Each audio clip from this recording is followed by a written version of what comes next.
మన ప్రభువును రక్షకుడైన యేసుక్రీస్తు నామమున మీ అందరికీ వందనాలండి. అందరూ బాగున్నారా? ప్రతిరోజు మీ కొరకు మేము ప్రార్థన చేస్తున్నాం.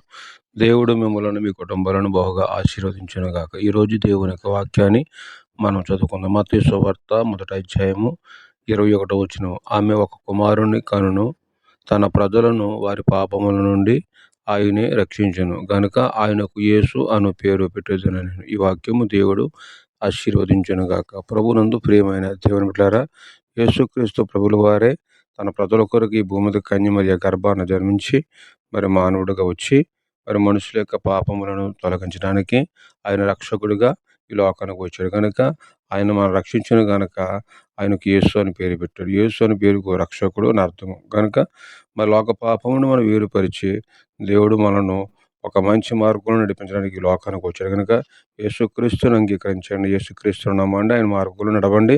పరలోక రాజ్యం పొందండి. ఈ మాటలు దేవుడు ఆశీర్వదించునుగాక. ఆమేన్.